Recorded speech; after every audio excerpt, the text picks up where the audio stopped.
On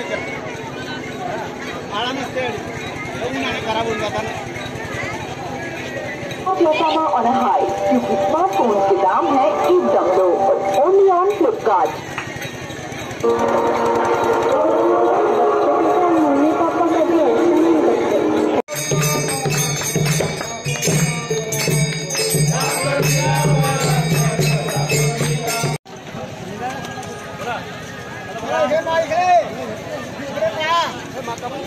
ऐसा नहीं करते।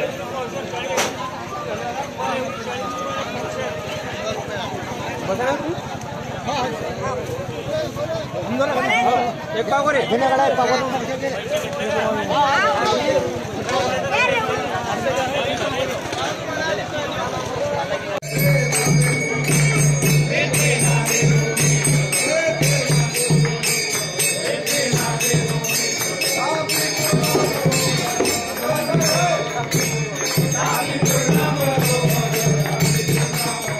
काय नाव तुमचं, काय सांगाल आजच्या पालखी सोहळ्यात? मी हरिभक्तपरायण पंकज महाराज पाटील, श्री क्षेत्र मुक्ताईनगर, मुक्ताबाईचा सेवक। धन्य धन्य मुक्ताबाई, तुमचे चरणी माझे डोई, माझा केला अंगीकार, दाखविला परात्पर। जेथे नांदे सोमेश्वर तापी पूर्णा बरोबर, चांगा आला लोटांगणी, लोढे मुक्ताबाई चरणी। आजचा जो सोहळा आहे ही माघवारी श्री संत मुक्ताईनगर आईसाहेब मुक्ताबाईंचा पालखी सोहळा।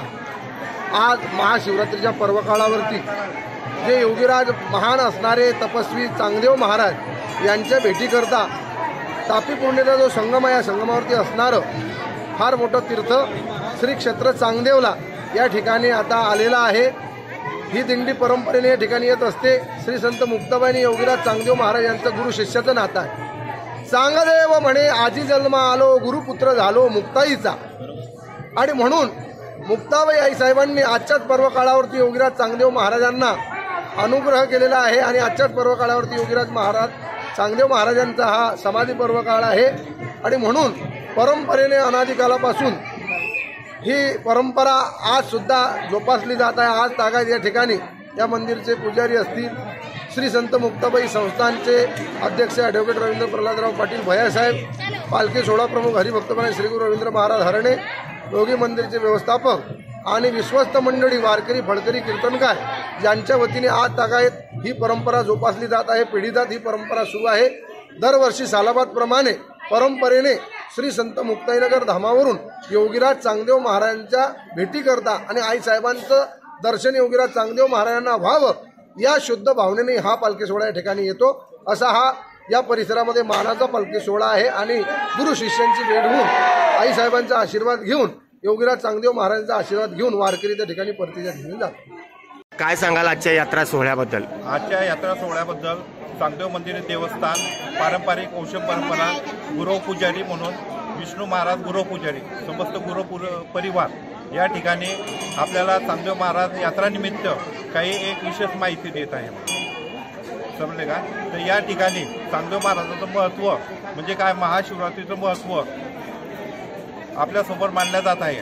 पारंपरिक यावर्षी 1400 वर्ष चांगदेव महाराजांनी तपश्चर्या केलेली, परंतु या ठिकाणी तापी व पूर्णा अशा दोन पवित्र संगमावरती चांगदेव महाराजांनी तापी यातील अवतार घेतल्यानंतर संपूर्ण तीर्थयात्रा भ्रमण केलं।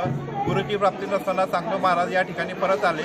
लक्ष्मीनारायणाने चांगदेव महाराजांना दर्शन दिलं। दर्शन दिल्यानंतर चांगदेव महाराज स्वतः दर्शन घेतल्यानंतर त्यांना एक प्राप्ती निर्माण झाली की आपल्याला या ठिकाणी आपल्या लक्ष्मीनारायणाचं दर्शन मिळालेलं आहे आणि या ठिकाणी आपल्याला गुरुची प्राप्ती होऊ शकते। या ठिकाणी आपण प्राप्ती करून घ्यायसाठी चांगदेव महाराज नदीवरती गेलात। नदीवरती गेल्यानंतर आंघोळ स्नान करून एक वाटीभर वाळू घेतली।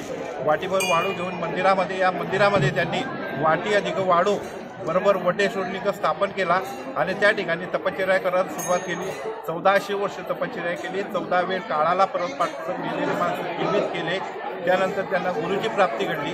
गुरुची प्राप्ती घडल्यानंतर चांगदेव महाराजांनी आजचा दिवस म्हटलं म्हणजे यात्रा भरण्याचं महत्त्व, विशेष म्हटलं म्हणजे महत्त्व काय, या मंदिरामध्ये ज्या ठिकाणी त्यांनी 1400 वर्ष तपश्चर्या केली त्याच पिंडीतून आज माघ वद्य त्रयोदशी म्हणून बोलल्या जात असते। या त्रयोदशीच्या दिवशी शंकर आणि पार्वतीला स्वतः त्यांनी स्वप्न प्रगट केले। प्रगट केल्यानंतर त्यांना गुरुची प्राप्ती झाली। गुरुची प्राप्ती झाल्यानंतर चांगदेव महाराजांनी आजच माघ वद्य त्रयोदशीला म्हणजेच गोदावरी किनारे म्हणजे बुलतांबे या ठिकाणी त्यांना समाधी दिलेली आहे आणि त्या निमित्त आईसाहेब मुक्ताईला त्यांनी त्या ठिकाणी गुरु मानलं. गुरु मानल्यानंतर ही पारंपरिक आज 750 म्हणजे 2700 वर्षापर्यंत जी पालखी सोहळा चालत आहे हा यदलाबाद कोथडी संस्थान आदिशक्ती मुक्ताबाई यांनी आजपर्यंत गुरु शिष्याचं हे नातं टिकून ठेवलेलं आहे. तरी हे पारंपरिक गुरु शिष्याचं नातं कायमस्वरूपी टिकून राहणार आहे आणि टिकून चालणार आहे. ही जी यात्रा आहे ही पारंपरिक म्हणजे ज्यावेळेस चांगदेव महाराजांनी 1400 वर्ष तपश्चर्या केली तेव्हापासून ही यात्रा पारंपरिक चालत आलेली आहे. तरी या यात्रेला कमीत कमी सांगायचं तात्पर्य म्हटलं म्हणजे स्वरूप जर कधी म्हटलं तर त्याला 1600 ते 1700 वर्षापूर्वीपासून ही यात्रा चाललेली आहे. छोटी मोठी यात्रा सुरुवातीला चालत असते, परंतु ज्यावेळेस चांगदेव महाराजांचं महत्त्व वाढत गेलं, आईसाहेबांचं महत्त्व वाढत गेलं तेव्हापासून यात्रेला फार मोठ्यात मोठं स्वरूप निर्माण झालेलं आहे. आणि स्वरूप निर्माण ह्या यात्रेला कमीत कमी दरवर्षी 3 ते 3.5 लाखापर्यंत यात्रेची भाविक भक्त येऊन जात असतात. आणि कमीत कमी दिंडे पालख्यांचा सोहळा जो असतो तर 114 पालख्यांची नोंद माझ्याकडे आजपर्यंत झालेली आहे. 114 पालख्या माझ्याकडे म्हणजे माझ्याकडे नाही, आपल्या सिद्धेश्वर चांगदेव महाराजांच्या दर्शनासाठी दिंडे सोहळा घेऊन आपल्या आनंदाचं फळ घेऊन ते इथून निघून जात असतात.